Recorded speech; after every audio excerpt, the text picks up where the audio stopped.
मैं रिभा तिवारी उपस्थित हुई हूँ अपने चैनल पे बहुत ही प्यारा सा भोले बाबा का गाना लेकर के। जब शादी करने आते हैं तब का गाना है परीक्षाओं का। तो आप लोग गाना पूरा सुनिएगा और वीडियो को लाइक कमेंट शेयर ज़रूर कीजिएगा। तो चलिए हम आप लोग को बिना देर किए हुए बहुत ही प्यारा सा परीक्षाओं का गीत सुनाते हैं। अगर मेरा चैनल सब्सक्राइब कर लिए हैं तो अच्छी बात है, नहीं किए हैं तो चैनल को सब्सक्राइब कर लीजिएगा, लाइक कमेंट ज़रूर कीजिएगा।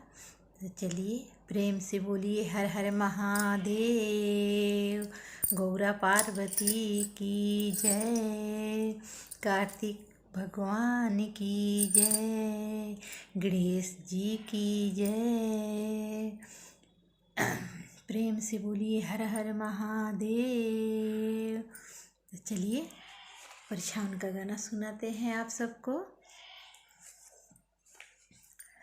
दुल्हा शिव शंकर बाड़े अंगना में ठाड़ हो, दुल्हा शिव शंकर बाड़े अरे मड़वा में ठाड़ हो, दुल्हा शिव शंकर बाड़े मड़वा में ठाड़ हो, आगे बढ़ मैं नारानी परिछ दामाद हो, आगे बढ़ मैं नारानी परिछु दामाद हो, आगे बढ़ू मैं नारानी परिछु दामाद हो,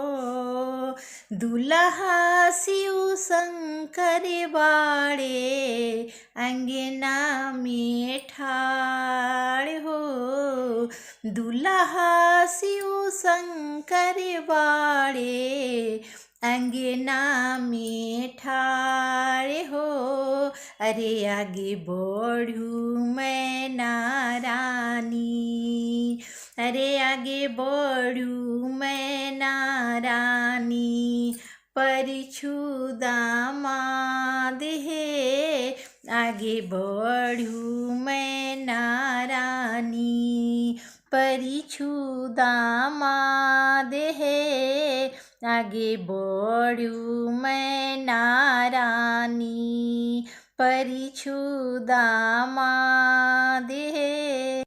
हमें नाही परिछब शिव के, मैना रानी कहतरी हमें नाही परिछब शिव के, बराती भूत बैताल हो, अरे हमें नाही परिछब शिव के, बराती भूत बैताल हो, देखिए के डर लागे, अरे देखिए के डर लागे, नाग छोड़े फुफकार हो, देखिए के डर लागे, नाग छोड़े फुफकार हो, अरे हमें नाही परिछब शिव के, बराती भूत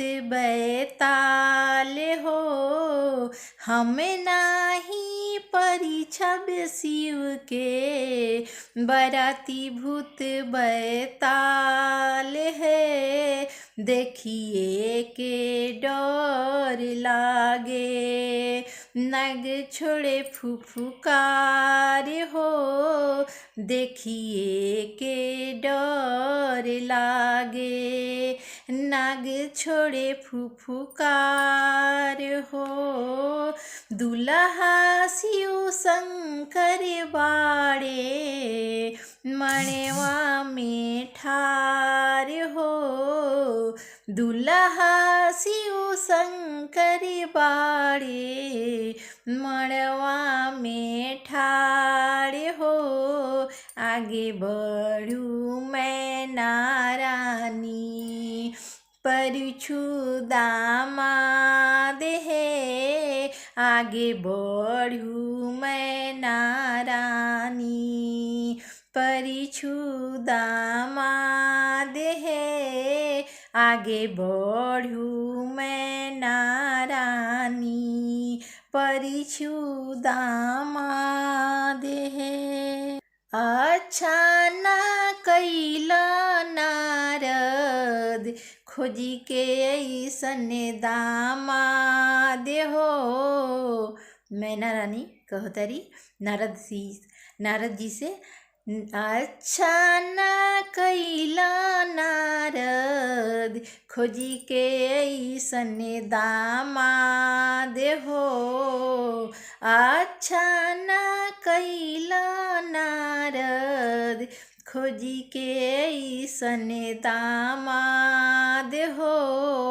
नशवा में झूमता रे, पी के भांग धतूर हो। नशवा में झूमता रे, पी के भांग धतूर हो।